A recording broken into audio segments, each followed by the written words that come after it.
বাংলাদেশে কিছু দালালেরা বলে জামাত ইসলাম কোনো ইসলামী দল নয়। তাদের জন্য এই ভিডিওটা শেয়ার করে তাদেরকে দেখার সুযোগ করে দিন। সুতরাং যে ঝড় ইসলামের বিরুদ্ধে এসেছে, এই ঝড় এসেছে এই জন্য বাংলাদেশের এমন কোন ঘর থাকবে না যেখানে জামাত ইসলামী পৌঁছাবে না। শান্তির জন্য কল্যাণের বার্তা নিয়ে সারা বাংলাদেশে সর্বত্র ইসলামের দাওয়াত পৌঁছে যাবে গণতান্ত্রিক পদ্ধতিতে। শুনিয়ে যায় কোরআন সামনে নিয়ে আপনাদেরকে, এই গণতান্ত্রিক পদ্ধতি মধ্য দিয়ে কোরআনের আইন বাংলাদেশে প্রতিষ্ঠা করার জন্য যদি 100 বছর জামাত ইসলামীকে অপেক্ষা করতে হয়, জামাত ইসলামী 100 বছর অপেক্ষা করবে, তবুও সন্ত্রাস এবং চরম পন্থা অবলম্বন করবে না। আমাদের অসংখ্য সাহিত্য ভান্ডার আছে, বললে হবে না জামাত ইসলামী কোন ইসলামী দল নয়। যিনি বলেন তিনিও কিয়ামতে উঠবেন, আমরা উঠব। আমি 50 বছর কোরআনে কারীমের খেদমত করি, আর 1973 সনে জামাতের রুকন হয়েছি।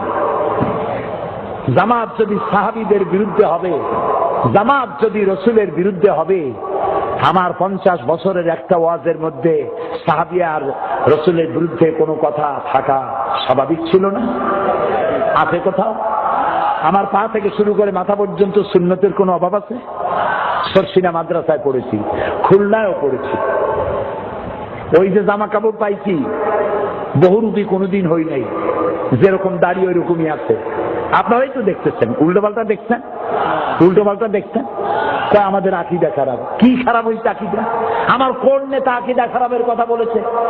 আমার নিজামী সাহেব, মুজাহিদ সাহেব, আমার এমপিরা, আমার নেতৃবৃন্দ, আমার গোলাম আজম সাহেব কে বলেছেন সাহাবীদের বিরুদ্ধে জানতে চাই? কে বলেছেন নবীর বিরুদ্ধে? আপনারা বলেন জামাত ইসলামী কোন ইসলামী দল নয়। আল্লাহকে ভয় করুন, কিয়ামতে আসামি হতে হবে ইনশাআল্লাহ। আপনি যে কথা বলেন, আজ আমি নাম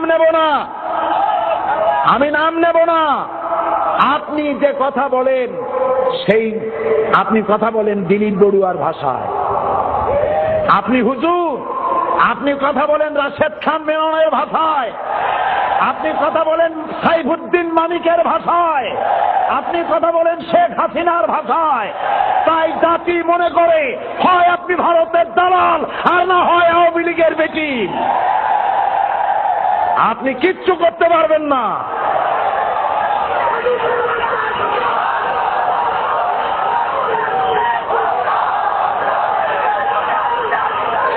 প্রিয় ভাই সব, 73 সন থেকে এই পর্যন্ত জামাত ইসলামের আন্দোলন করে আমি কি নিজেকে জাহান্নামের দিকে নিতে চাই? আমি আমার জীবনে 5 বার মৃত্যুর মুখোমুখি হয়েছি ডাইরেক্ট। এই খুলনা রেলওয়ে মাঠে বক্তৃতা করছিলাম, আমাকে লক্ষ্য করে গুলি করা হয়েছে। পরওয়ার সাহেব উপস্থিত, সাক্ষী এখানে, এই যে সাক্ষী। পাবনা পুষ্পপাড়া আলিয়া মাদ্রাসায় 1973 সনে আমি বক্তৃতা করাকালীন সময় গুলি করা হয়েছে। আমার পাশে মাদ্রাসার প্রধান মুহাদ্দিস শহীদ হয়ে গিয়েছে। 5 বার আমাকে গুলি করা হয়েছে, মৃত্যুর মুখোমুখি হয়েছি।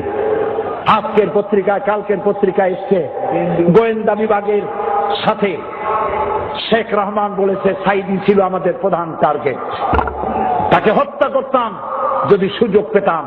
জেএমবির বিরুদ্ধে জ্বালাময়ী বক্তৃতা দিয়েছে, আমাদের দারুণ ক্ষতি করেছে। এরপরেও আপনারা বলবেন জামাতের কানেকশন আছে ওদের সাথে। এই মিথ্যা কথা বলার জন্য কিয়ামতে আপনাকে দায়ী হতে হবে। সুতরাং ধর্ম ব্যবসা করবেন, ধর্মের নামে ব্যবসা বাংলাদেশে চলবে না।